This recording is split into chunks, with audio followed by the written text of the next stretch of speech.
नमस्कार साथियों, आपका आपके अपने चैनल झुंझुनू स्टडी पर एक बार फिर से स्वागत है। अपन लोगों ने नेक्स्ट पिछले टॉपिक में बात की थी लोकसभा के बारे में, लोकसभा के गठन व संरचना के बारे में। आज हम लोग चर्चा करने जा रहे हैं राज्यसभा की गठन संरचना के बारे में। राज्यसभा के बारे में अपन लोग महत्वपूर्ण विषयों पे, राज्यसभा की महत्वपूर्ण बिंदुओं पे बात करने जा रहे हैं। राज्यसभा जो है, इसे पहले काउंसिल ऑफ स्टेट कहा जाता था। 1954 में इसे क्या कहा जाने लगा था? राज्यसभा कहा जाने लगा था। मतलब बहुत बार एग्जाम में क्वेश्चन पूछा जा चुका है, राज्यसभा को राज्यसभा कब कहा जाने लगा? तो 1954 में राज्यसभा को राज्यसभा कहा जाने लगा था। राज्यसभा के गठन की अगर मैं बात करूं तो राज्यसभा जो है, इसका गठन 3 अप्रैल, पहली राज्यसभा का गठन 3 अप्रैल 1952 को हुआ था। पहली राज्यसभा का गठन कब हुआ? 3 अप्रैल 1952 को हुआ था।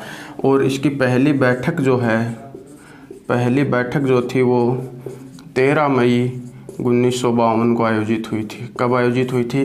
13 मई 1952 को इसकी पहली बैठक आयोजित हुई थी। राज्यसभा जो है, इसे अपन लोग कहते हैं एक स्थायी सदन। स्थायी सदन। राज्यसभा को कहा जाता है उच्च सदन। राज्यसभा को कहा जाता है बड़ों का सदन। बड़ों का सदन। राज्यसभा को कहा जाता है विद्वानों का सदन। ये राज्यसभा के क्या हो सकते हैं? उपनाम भी हैं। राज्यसभा को क्या कहा जाता है? स्थायी सदन कहा जाता है। आगे चलकर अपन लोग इस पे बात करने वाले हैं कि राज्यसभा को स्थायी सदन क्यों कहा जाता है। राज्यसभा का जो गठन है, इसके गठन के बारे में जो उल्लेख किया गया है वो संविधान के अनुच्छेद 80 में राज्यसभा के गठन का उल्लेख किया गया है। कहाँ पे उल्लेख किया गया है? अनुच्छेद 80 में राज्यसभा के गठन के बारे में उल्लेख किया गया है। अनुच्छेद 80 में राज्यसभा के गठन का उल्लेख किया गया है। राज्यसभा जो है, इसके अंतर्गत अधिकतम सीटें हो सकती हैं, अधिकतम सीटें 250। राज्यसभा में अधिकतम कितनी सीटें हो सकती हैं? 250 हो सकती हैं। इन पे अपन लोग बात करने जा रहे हैं, राज्यसभा के गठन के बारे में, राज्यसभा की सीटों के बारे में। राज्यसभा जो है, इसके अंतर्गत वर्तमान में 245 सीटें हैं। राज्यसभा में वर्तमान में कितनी सीटें हैं? 245 सीटें हैं। वहीं 12 सदस्य जो हैं, इनमें से 12 सदस्य जो हैं वो राष्ट्रपति मनोनीत करता है। राज्यसभा में राष्ट्रपति कितने सदस्य मनोनीत करता है? तो 12 सदस्य राष्ट्रपति मनोनीत करता है राज्यसभा के अंतर्गत। ये जो 12 सदस्य हैं, ये राष्ट्रपति कहाँ से मनोनीत करेगा, इनके बारे में भी अपन लोग बात करते हैं। तो राष्ट्रपति जो है वो कला, विज्ञान, साहित्य व समाज सेवा में उत्कृष्ट योगदान देने वाले 12 सदस्यों का नॉमिनेट करता है। कहाँ? राज्यसभा के अंतर्गत। सबसे पहली बात तो ये 4 क्षेत्र मैंने बोले हैं। बहुत बार एग्जाम में पूछ लिया जाता है कि किस क्षेत्र से राज्यसभा में मनोनीत होते हैं, तो आपको याद रखना है कला, विज्ञान, साहित्य व समाज सेवा। 4 ही शब्द हैं, याद रखें, कला, विज्ञान, साहित्य व समाज सेवा। इन चारों क्षेत्रों से राष्ट्रपति क्या करता है? मनोनीत करता है। अब आपके दिमाग में एक क्वेश्चन आ रहा होगा कि सर ये 12 जो सदस्य हैं, ये क्या इन चारों क्षेत्रों से, जैसे कि आप सोच सकते हैं कि 4 के 12 3 आते हैं, ऐसा कुछ भी नहीं लिखा गया है। ऐसा कुछ भी नहीं लिखा गया है कि कितने सदस्य किस क्षेत्र से होंगे। हो सकता है 12 के 12 विज्ञान के भी हों, हो सकता है 12 के 12 साहित्य के भी हों, हो सकता है 12 के 12 सदस्य कला से भी हों। तो इनका जो डिवाइडेशन है वो बिल्कुल नहीं किया गया है हमारे संविधान में। यहाँ इतना ही लिखा गया है कि कला, विज्ञान, साहित्य व समाज सेवा से 12 सदस्य राष्ट्रपति जो है वो मनोनीत करेंगे। दूसरा, आपके दिमाग में एक क्वेश्चन और यहाँ से आ सकता है कि ये जो 12 सदस्य हैं, ये राष्ट्रपति के सब विवेक से मनोनीत होते हैं क्या? तो याद रखें, यहाँ राष्ट्रपति का सब विवेक नहीं होता है। ये 12 सदस्य जो हैं वो मंत्री परिषद की सलाह पर राष्ट्रपति मनोनीत करता है। अर्थात मंत्रिपरिषद या भारत का गृह मंत्रालय राष्ट्रपति के पास एक सूची भेजेगा कि इन 12 सदस्यों को आपको क्या करवानी है, राज्यसभा की सदस्यता दिलानी है या राज्यसभा में मनोनीत करना है। राष्ट्रपति उन्हीं 12 सदस्यों को मनोनीत करेगा।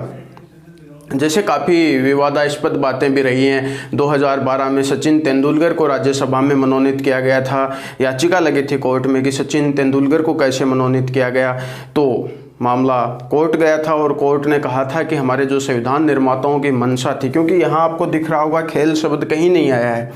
तो पहली बात तो ये कि सचिन के मनोनयन को ही चुनौती क्यों, क्योंकि मैरी कॉम भी आपको पता है राज्यसभा की सदस्य रह चुकी है। इवन मैं बात करूं जैसे नवजोत सिंह सिद्धू राज्यसभा के सदस्य मनोनीत हो चुके हैं। मैं बात करूं जैसे दारा सिंह जो हैं वो भी राज्यसभा के सदस्य मनोनीत हो चुके हैं। मैं बात करूं अभिनेत्री रेखा जो भी राज्यसभा की मनोनीत हो चुकी है। लेकिन रेखा तो एक कला है, अभिनय में आ गई होगी, आप सीधा सीधा समझ रहे हैं। लेकिन जब ये मामला कोर्ट जाता है सचिन के मनोनयन को लेकर, तो सचिन के मनोनयन को लेकर कोर्ट ने कहा कि यहाँ पर किसी भी प्रकार से अनुच्छेद 80 का उल्लंघन 83 का उल्लंघन नहीं हुआ है। यहाँ सचिन का मनोनयन सही है क्योंकि संविधान निर्माताओं की मंशा थी कि वो किसी एक क्षेत्र में पारंगत हों, वो एक विशिष्ट व्यक्ति हों, और वो ही थे सचिन तेंदुलकर, इसलिए उनके मनोनयन को बरकरार रखा गया था। तो याद रखें कि राज्यसभा में राष्ट्रपति कितने सदस्य मनोनीत करता है? 12 सदस्य मनोनीत करता है। ये 12 सदस्य कला, विज्ञान, साहित्य व समाज सेवा में उत्कृष्ट योगदान देने वाले सदस्य होंगे। अब 12 सदस्य अपन ने मनोनीत करवा दिए। वर्तमान में सदस्य संख्या कितनी है? 245 है। तो निर्वाचित सदस्य कितने होंगे? निर्वाचित सदस्य जो हैं वो होंगे 233। राज्यसभा में कितने सदस्य निर्वाचित होते हैं? तो 233 सदस्य राज्यसभा के अंतर्गत निर्वाचित होते हैं। ये 233 सदस्य जो हैं अलग अलग भारत के राज्य व केंद्र शासित प्रदेशों से आते हैं। ये 233 सदस्यों का जो निर्वाचन है या इन सीटों का जो बंटवारा है, इसके बारे में अपन लोग बात करते हैं। राज्यसभा की जो 233 सदस्य जो हैं, इनके बंटवारे के बारे में जो उल्लेख किया गया है, आप सभी को पता होगा अनुसूची 4। आपको अगर अनुसूचियों के बारे में नहीं पढ़ा है तो अपने चैनल में पुराने वीडियो में जाएं और वहाँ से अनुसूची टॉपिक पढ़ाया गया है, उसको देख लें आप। अनुसूची 4 जो है, अनुसूची 4 में राज्यसभा की सीटों के वर्गीकरण के बारे में उल्लेख किया गया है। मतलब राज्यसभा की सीटों के वर्गीकरण का उल्लेख कहाँ किया गया है? अनुसूची 4 में किया गया है। तो आप अनुसूची टॉपिक को पढ़ लें जिससे आपके क्लियर हो जाएगा। और ये जो हमारे राज्यसभा की जो सीटें हैं अलग अलग राज्यों से, जैसे राजस्थान से 10 हैं, यूपी से सर्वाधिक 31 सीटें हैं। ये वर्गीकरण का उल्लेख कहाँ किया गया? तो अनुसूची 4 में किया गया। और ये वर्गीकरण किस आधार पर किया गया है? तो जनसंख्या के आधार पर राज्यसभा की सीटों का वर्गीकरण किया गया है। राज्यसभा के सदस्यों के बारे में बात चल रही थी, सीटों के बारे में हम लोग चर्चा कर रहे हैं। आपको बता चुका हूं कि 245 हैं, जिनमें से 233 निर्वाचित होते हैं और 12 राष्ट्रपति मनोनीत करता है। और इन सीटों का वर्गीकरण जो है वो हमारी राज्य अनुसूची 4, संविधान की अनुसूची 4 जो है उनके अंतर्गत इसका उल्लेख किया गया है। और जो किस आधार पर किया गया है तो ये भी आपको पता होना चाहिए कि ये जो वर्गीकरण है वो राज्यसभा जो राज्यों की जनसंख्या है, जनसंख्या के आधार पर राज्यसभा की सीटों का क्या किया गया है? वर्गीकरण किया गया है। राज्यसभा के जो सदस्य हैं इनका चुनाव से पहले योग्यता की बात कर लेते हैं। अगर योग्यता की मैं बात करूं तो राज्यसभा का सदस्य बनने के लिए भारत का नागरिक हो, 30 वर्ष आयु पूर्ण कर चुका हो, 30 वर्ष आयु पूर्ण कर चुका हो। अपन लोगों ने इससे पहले लोकसभा पढ़ी थी। लोकसभा में आयु कितनी थी? 25। यहाँ कितनी आ रही है? 30 वर्ष की। कितने वर्ष आयु पूर्ण कर चुका हो? 30 वर्ष। वह किसी लाभ के पद पर कार्यरत नहीं हो, लाभ के पद पर कार्यरत नहीं हो। अन्य समस्त योग्यताओं का निर्धारण भारतीय संसद कानून बनाकर करेगी। अन्य जो भी योग्यताएं हैं उनका निर्धारण कौन करेगी? भारतीय संसद करेगी कानून बनाकर। ये सिंपल से क्या है? योग्यताएं हैं जो आपको याद रखनी है। राज्यसभा के सदस्यों का जो चुनाव है, राज्यसभा के सदस्यों का चुनाव जो है वो किस प्रकार से होता है और इनमें वोट कौन देते हैं। बहुत ही इंपॉर्टेंट फैक्ट पे बात कर रहे हैं अपन लोग राज्यसभा के सदस्यों के चुनाव के बारे में। तो राज्यसभा के सदस्यों का चुनाव एकल संक्रमणीय आनुपातिक मत प्रणाली द्वारा होता है। राज्यसभा के सदस्यों का चुनाव कैसे होता है? एकल संक्रमणीय आनुपातिक मत प्रणाली द्वारा होता है। सबसे पहले तो ये एक शब्द मैं बोल रहा हूँ, एकल संक्रमणीय, इसे आप एकल हस्तांतरीय भी कह सकते हैं। एकल संक्रमणीय आनुपातिक मत प्रणाली बिल्कुल समझ में नहीं आ रहा होगा, इस पे बात करेंगे अपन लोग, आपको अच्छे से समझ में आ जाएगा। सबसे पहले तो ये याद रखें कि इनको वोट कौन देता है राज्यसभा के सदस्यों को? तो विधानसभा के सदस्य वोट देते हैं। विधानसभा के सदस्य वोट देते हैं। फैक्ट क्लियर है कि राज्यसभा के सदस्यों को वोट कौन देता है? तो कौन देता है? विधानसभा के सदस्य। अर्थात राज्यसभा के सदस्यों का चुनाव जनता द्वारा अप्रत्यक्ष रूप से एकल संक्रमणीय आनुपातिक मत प्रणाली द्वारा होता है। क्योंकि हम लोग किसे चुनते हैं? विधायकों को चुनते हैं। और विधायक किसे चुनते हैं? राज्यसभा के सदस्यों को चुनते हैं। तो जनता द्वारा अप्रत्यक्ष रूप से हो गया ना। दो शब्द आए हैं, एकल संक्रमणीय और आनुपातिक प्रणाली। देखो, एकल संक्रमणीय और आनुपातिक प्रणाली क्या होती है? यहाँ पर उम्मीदवार को एक निश्चित कोटा प्राप्त करना होता है। अगर वो कोटा प्राप्त नहीं कर पाया तो उसके मत दूसरे में हस्तांतरित हो जाते हैं। इसलिए इसे एकल संक्रमणीय या हस्तांतरित प्रणाली, और एक अनुपात में मत प्राप्त करने होते हैं, इसलिए इसे क्या कहते हैं? आनुपातिक मत प्रणाली कहते हैं। जैसे मैं आपको समझाता हूँ, राजस्थान में 10 सीटें हैं राज्यसभा की। कितनी सीटें हैं? 10 सीटें राज्यसभा की। आपको पता होगा राज्यसभा एक स्थायी सदन है। मैंने स्टार्टिंग में बोला था राज्यसभा एक स्थायी सदन है।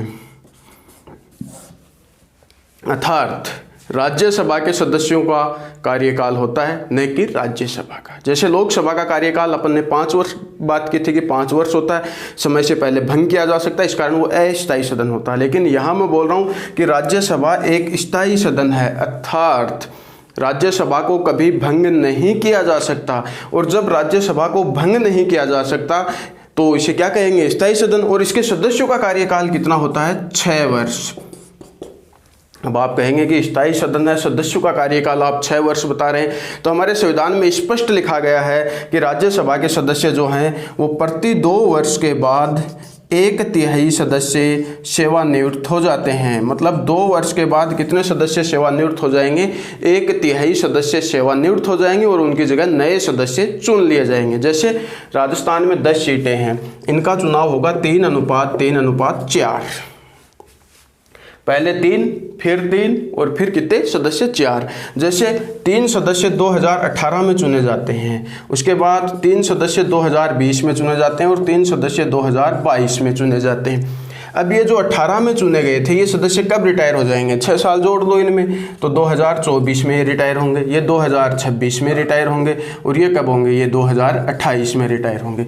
एक साथ सदन खाली नहीं हो रहा है, इस कारण इसे क्या कहते हैं? स्थायी सदन कहते हैं। दूसरी बात, इनका चुनाव होगा कैसे? आपने ये तो डिसाइड कर लिया कि 3-3-4 सदस्य चुनेंगे। जैसे यूपी में 31 सीटें हैं, आप सोच रहे होंगे यूपी का कैसे होगा? आपने राजस्थान के तो बता दिए, तो यूपी का सिंपल सा है, आप याद रख सकते हैं कि 10-10-11, पहले 10, फिर 2 साल बाद 10 और फिर कितने सदस्य? 11 सदस्य चुने जाएंगे। अब देखो यहाँ चुनाव होता किस प्रकार से, तो इसमें एक निर्धारित सूत्र काम करता है। जैसे डाले गए कुल मत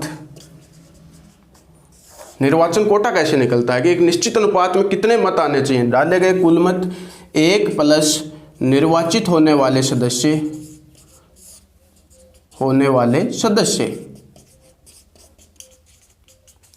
अर्थात चुनाव जीतने वाले सदस्य और प्लस 1। जैसे मैं बात करूं, राजस्थान में 200 वोट डाले जाएंगे क्योंकि विधायक कितने हैं? 200 हैं। 3 सदस्य चुनाव लड़ रहे हैं, 1 + 3 हो गया, कितना हुआ? 50 प्लस क्या कह रहा था? 1 तो 51। एक व्यक्ति को कम से कम कितने मत प्राप्त करने पर होंगे? 51 मत आने चाहिए। यही एक आनुपातिक मत प्रणाली होती है। वहीं एक छोटा सा फैक्ट और भी ध्यान में रखना है आपको कि राज्यसभा के सदस्यों का चुनाव जनता द्वारा अप्रत्यक्ष रूप से होता है, एकल संक्रमणीय आनुपातिक मत प्रणाली द्वारा। लेकिन क्वेश्चन पूछ ले आपसे कि वर्तमान में राज्यसभा के चुनाव में कौन सी मत प्रणाली काम में ली जाती है? तो राज्यसभा के चुनाव में खुला मत प्रणाली काम में ली जाती है। राज्यसभा के चुनाव में कौन सी मत प्रणाली काम में ली जाती है? खुला मत प्रणाली। खुले मत प्रणाली से मेरा मतलब है राज्यसभा के सदस्यों को दिखाकर वोट देना होगा। जैसे राज्यसभा के 3 सदस्यों का चुनाव होना है, 200 विधायक हैं, तो ये 200 विधायक राज्यसभा के चुनाव में वोट देने जाएंगे तो गुप्त मतदान नहीं करेंगे, स्पष्टतया पता होगा, दिखाना होगा कि मेरा मत इसको जा रहा है। समझ में आ रही है मेरी बात? क्योंकि पार्टी के खिलाफ आप मत नहीं दे सकते। आपको पता होगा गुजरात राज्यसभा के चुनाव में, गुजरात में जो थी वो बीजेपी की सीटें ज़्यादा थी विधानसभा में, लेकिन इसका हुआ क्या कि जब बीजेपी की सीटें ज़्यादा होने के बावजूद भी, बीजेपी की सीटें ज़्यादा थी उसके बावजूद भी क्या हुआ, यहाँ पर कांग्रेस का विधायक कांग्रेस का राज्यसभा का सदस्य जीत गया था, और कांग्रेस का राज्यसभा का सदस्य जीत गया था। इस कारण क्या हुआ, मामला कोर्ट गया और कोर्ट ने कहा कि ये तो गलत है, क्योंकि जब सीटें ही ज़्यादा बीजेपी की हैं और कांग्रेस का विधायक जीत रहा है तो ऐसे कैसे हो सकता है। तब राज्यसभा जनप्रति अधिनियम 1952 के तहत ये स्पष्ट उल्लेख किया गया राज्यसभा में कि राज्यसभा के सदस्यों को खुला मत देना होगा। खुला ओपन मत प्रणाली राज्यसभा के सदस्यों के चुनाव में काम में ली जाएगी। राज्यसभा की बात कर रहे थे, राज्यसभा के सदस्यों का सामान्य कार्यकाल कितना होता है? 6 वर्ष राज्यसभा के सामान्य सदस्यों का सामान्यतः कार्यकाल होता है। और जनप्रति अधिनियम की भी हम लोगों ने बात की, और कैसी मत प्रणाली भी राज्यसभा के चुनाव में काम में ली जाती है उसके बारे में भी हम लोगों ने जाना। अभी राज्यसभा के कुछ वन लाइनर फैक्ट हैं, उन पर भी बात कर लेता हूँ मैं कि राज्यसभा में आप सबसे पहले तो ये जानना चाहेंगे कि राज्यसभा में वर्तमान में तो 2 वर्ष बाद 1/3 सदस्य चुन लेते हैं, लेकिन ये परंपरा जब राज्यसभा का गठन हुआ, पहली बैठक हुई, उस समय कैसे चलाई गई? तो मैं आपको बता दूं, उस समय लॉटरी प्रणाली से लॉटरी निकाली गई, और जिन जिन सदस्यों का उस लॉटरी में नाम है 1/3 सदस्यों का, उनका राष्ट्रपति ने कार्यकाल कम करके उन्हें सेवानिवृत्त किया गया और उनकी जगह नए चुन लिए गए।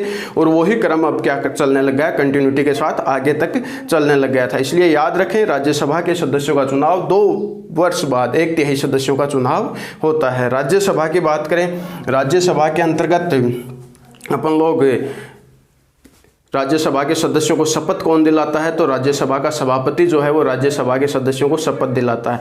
मैं शपथ बोल रहा हूँ सभापति, राज्यसभा के सदस्यों के लिए शपथ बोल रहा हूँ मैं सभापति की बात अगर की जाए तो राज्यसभा का पदेन सभापति हमेशा भारत का उपराष्ट्रपति होगा। हमारे संविधान में स्पष्ट लिखा गया है कि राज्यसभा का पदेन सभापति कौन होगा? भारत का उपराष्ट्रपति होगा। तो शपथ और त्यागपत्र जो हैं, शपथ व त्यागपत्र दोनों कौन देंगे? भारत किसको देंगे? सदस्य सभापति को, अर्थात भारत के उपराष्ट्रपति को ही क्या देंगे, क्या करेंगे? शपथ दिलाएगा, और उसे ही ये सदस्य क्या देंगे? त्यागपत्र देंगे। भारत के या हमारी राज्यसभा के प्रथम सभापति कौन थे? हमारी राज्यसभा के प्रथम जो सभापति थे वो एस राधाकृष्णन थे। एस राधाकृष्णन क्या थे? हमारी राज्यसभा के प्रथम पदेन सभापति थे। वर्तमान में हमारी राज्यसभा के सभापति कौन है? आप सभी को पता है, एम वेंकैया नायडू जो हैं हमारे वर्तमान राज्यसभा के सभापति हैं। वहीं बात करूं उपसभापति कौन है राज्यसभा के? तो हरिवंश नारायण वर्तमान में राज्यसभा के उपसभापति हैं। हमारे राज्यसभा का जो नेता है वो वर्तमान में कौन है? थावरचंद गहलोत राज्यसभा के नेता हैं। वह विपक्ष के नेता कौन है? तो गुलाम नबी आज़ाद विपक्ष के नेता हैं। ये तो अपने सिंपल से फैक्ट के बारे में बात हुई अपनी।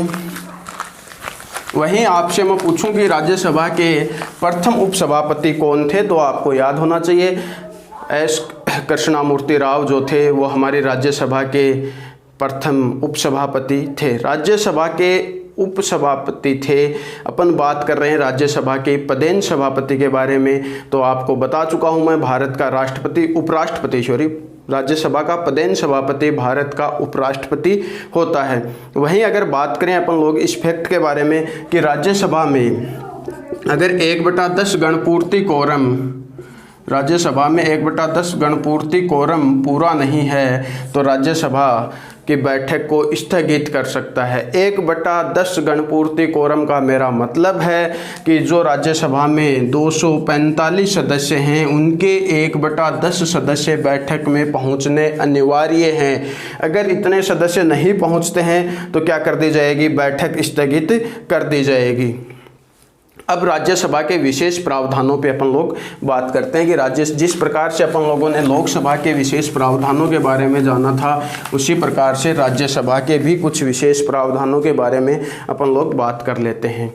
सबसे पहली बात, राज्यसभा को धन विधेयक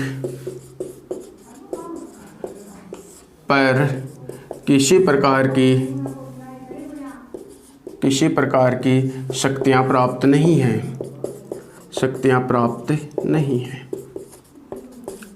आपने लोकसभा टॉपिक के बारे में पढ़ा होगा, अपना वीडियो देखा होगा। मैंने बताया था आर्टिकल 109 के तहत धन विधेयक जो है वो सर्वप्रथम राज्यसभा में नहीं रखा जाएगा। उसे कहाँ इंट्रोड्यूस करवाएंगे, लोकसभा में इंट्रोड्यूस करवाएंगे। इसलिए राज्यसभा केवल धन विधेयक को 14 दिन तक रोक सकती है। 14 दिन में राज्यसभा को धन विधेयक को पारित करना ही होगा। अन्य प्रावधानों पे बात करते हैं तो राज्यसभा का पदेन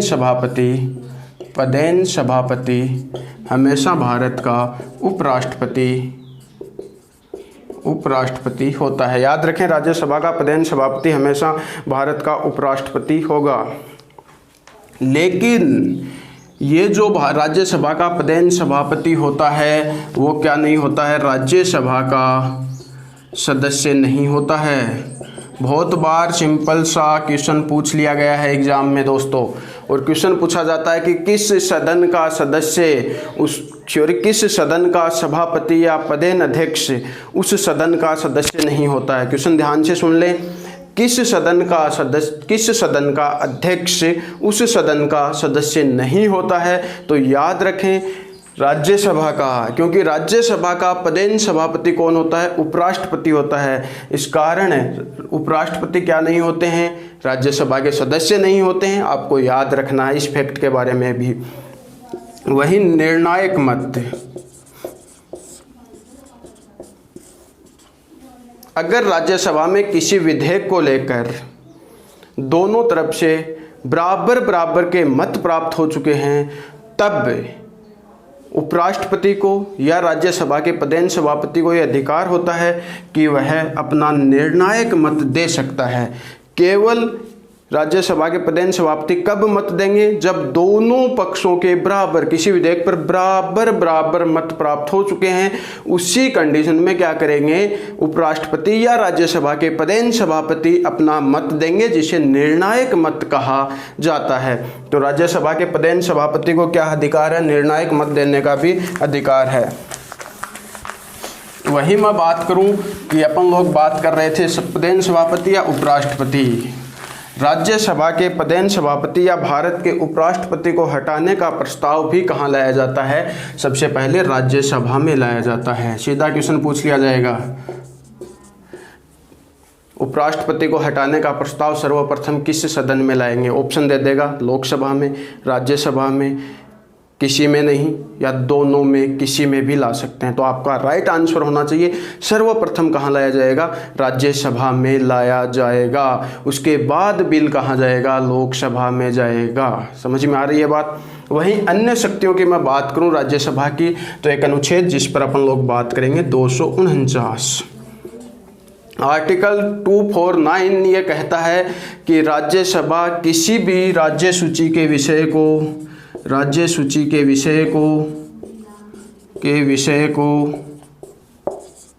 संघ सूची में डाल सकती है।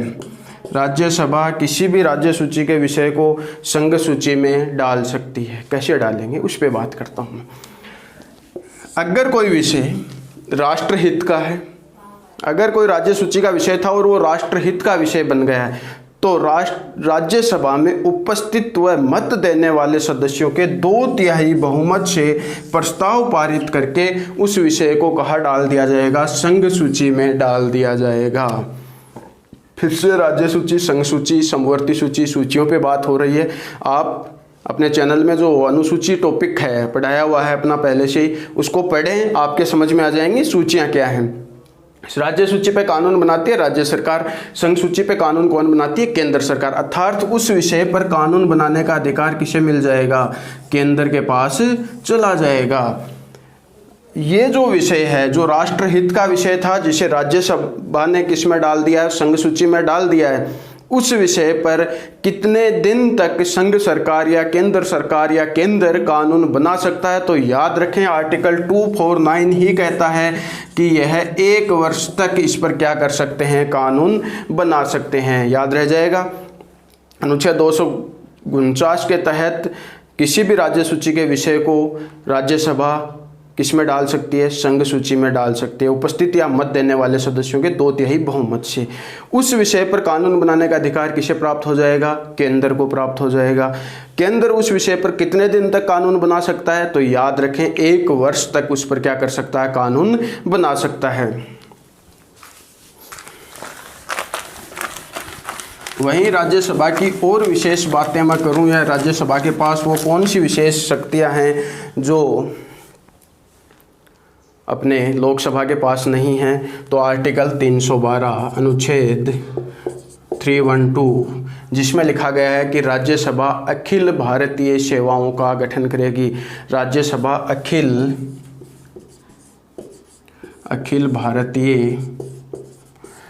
भारतीय सेवाओं का गठन करेगी। आप कहेंगे कि अखिल भारतीय सेवाएं कौन सी हैं, तो याद रखें IAS Indian administrative service, IPS Indian police service, IFS Indian forest service. ये दोनों राज्यसभा के गठन के समय से ही हैं, लेकिन IFS का गठन कब किया गया था, 1966 के अंतर्गत IFS का गठन किया गया था। IFS का गठन कब किया गया था, 1966 के अंतर्गत किया गया था। यहीं से 1-2 आर्टिकल पर और मैं बात कर लेता हूं। अपनी अखिल भारतीय प्रशासनिक सेवाओं को लेकर बात हुई है, तो यहीं से अपन लोग आर्टिकल 309 के बारे में भी जान लेते हैं। आर्टिकल 309 कहता है कि अखिल भारतीय सेवाएं जो हैं, अखिल भारतीय सेवाओं का जो नियमों का संधारण है वो कौन करता है, अखिल भारतीय सेवाओं के लिए नियमों का संधारण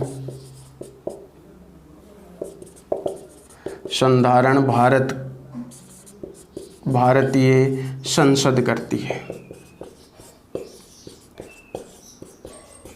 अखिल भारतीय सेवाओं के नियमों के लिए संधारण कौन करती है, भारतीय संसद करती है।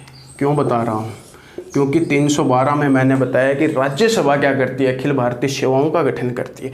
यह केवल सेवाओं का गठन करती है, लेकिन IAS IPS IFS जैसी सेवाएं बनाती है, अखिल प्रशासनिक पद बनाते हैं लोग, लेकिन उनके लिए नियमों का निर्धारण कौन करता है, भारतीय संसद करती है। मतलब लोकसभा, राज्यसभा और राष्ट्रपति तब जाकर क्या बनते हैं, नियम बनते हैं।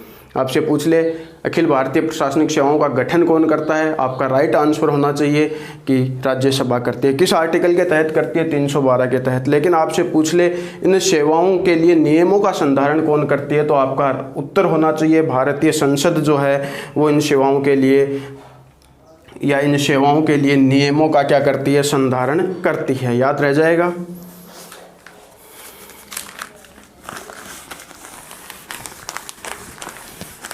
वहीं अगर मैं एक और फैक्ट पे बात कर लूँ, 312 309 पे बात की, एक और अनुच्छेद मैं आपको बता देता हूँ, 310, जिस पे भी बात कर लेते हैं। अनुच्छेद 310 क्या कहता है, अनुच्छेद 310 कहता है कि अखिल भारतीय सेवाओं के जो अधिकारी हैं, अखिल भारतीय सेवाओं के जो अधिकारी हैं वो राष्ट्रपति के प्रसाद पर्यंत सेवाओं पे रहते हैं। ये राष्ट्रपति के प्रसाद पर्यंत सेवाओं में रहते हैं। मतलब किसके प्रसाद पर्यंत सेवाओं में रहते हैं, राष्ट्रपति के प्रसाद पर्यंत। अर्थात क्योंकि 311 में स्पष्ट लिखा गया था कि इनको राष्ट्रपति के अधीनस्थों द्वारा हटाया नहीं जाएगा। 312 अखिल भारतीय सेवाओं का गठन करेगा, राज्यसभा। उसके बाद 309 पे हमने बात की कि उन सेवाओं के लिए नियम कौन बनाएगी, तो भारतीय संसद बनाएगी। उसके बाद हमने 310 में जाना कि राष्ट्रपति के प्रसाद पर्यंतीय क्या रहते हैं, पद पर रहते हैं अर्थार्थ। 312 स्पष्ट कहता है कि इन्हें 311 स्पष्ट कहता है कि इन्हें राष्ट्रपति के अधीनस्थों द्वारा नहीं हटाया जाएगा। ये छोटी सी बात थी हमारी, आपको याद रखना है। उसके बाद अंतिम फैक्ट पर बात कर लेते हैं, राष्ट्रपति की आपातकालीन शक्तियाँ। आप फिर से कहेंगे कि राज्यसभा में राष्ट्रपति की आपातकालीन शक्तियाँ कहाँ से लेके आ गए आप, तो मैं आपसे बात करना चाह रहा हूँ अनुच्छेद 352, अनुच्छेद 356 और अनुच्छेद 360। अनुच्छेद 352 राष्ट्रीय आपात की बात कहता है, 56 राष्ट्रपति शासन और 60 वित्तीय आपात, इन पे बात करते हैं। ये 3 अनुच्छेद हैं। मैंने आपको बताया था कि ये संसद की 1 माह में अनुमति लेनी है, 2 माह में, और ये भी 2 माह में। मतलब राष्ट्रीय आपात लागू करने के बाद 1 माह में संसद से अनुमति लेना आवश्यक है। राष्ट्रपति शासन अगर आप किसी राज्य में लगा रहे हैं, वहाँ का संवैधानिक तंत्र विफल हो गया है, तो आपको 2 महीने में संसद से अनुमति लेनी होगी। और वही वित्तीय आपातकाल के बारे में है। आप कहेंगे तो यहाँ आप राज्यसभा की क्यों चर्चा करना चाह रहे हैं। आपको मैंने इससे पहले टॉपिक पढ़ाया था लोकसभा, और वो क्या है, अस्थायी सदन है। अस्थायी सदन है, मान लो लोकसभा को भंग कर दिया गया है या लोकसभा नहीं है प्रेजेंट टाइम में, और किसी राज्य में संवैधानिक तंत्र विफल हो चुका है, वहाँ राष्ट्रपति शासन लागू करना है हमें, या हमें देश में वित्तीय आपात जैसी स्थिति बन चुकी है, देश में वित्तीय आपात जैसी स्थिति बन चुकी है, हमें वित्तीय आपातकाल लागू करना है या राष्ट्रीय आपात देश में लागू करना है। और उस समय जब देश में लोकसभा नहीं है, तो उस समय ये सारी की सारी अनुमतियां कौन जारी करेगा, राज्यसभा जारी करेगी। समझ में आ रहा है। एक सबसे महत्वपूर्ण फैक्ट राज्यसभा के गठन का इसलिए भी हमें ज़रूरी था कि अगर लोकसभा नहीं होगी और उस समय देश में किसी आवश्यक मुद्दे पे बात करनी हो, राष्ट्रीय आपात पे हो, राष्ट्रपति शासन पे हो या वित्तीय आपातकाल लागू करना हो, तो ऐसा तो नहीं हो सकता पहले लोकसभा के चुनाव कंप्लीट कराओ, लोकसभा लेके आओ, उसके बाद इस पर चर्चा करें या वो लागू करें। इस कारण हमने क्या किया, ये सारी की सारी अनुमतियां लोकसभा जब प्रेजेंट नहीं है उस समय कौन देगी, राज्यसभा के द्वारा ये सारी की सारी अनुमतियां जारी की जाएंगी। आज अपन लोगों ने राज्यसभा के गठन के बारे में, उसकी संरचना के बारे में जाना है। अब हम लोग नेक्स्ट टॉपिक में बात करेंगे संसद के बारे में, क्योंकि लोकसभा राज्यसभा की संरचना के बारे में जान लिया। अब संसद कौन से कार्य करती है, कौन सी शक्तियां हैं संसद के पास, किस प्रकार से कार्य होते हैं, विधेयकों के बारे में हम लोग जानेंगे, जो अपने नेक्स्ट टॉपिक में, नेक्स्ट वीडियो में हम आपके सामने लेकर आऊँगा मैं। तब तक के लिए आप इस वीडियो को देखें, ज़्यादा से ज़्यादा लोगों के पास शेयर करें। धन्यवाद, और चैनल को भी सब्सक्राइब करें। धन्यवाद।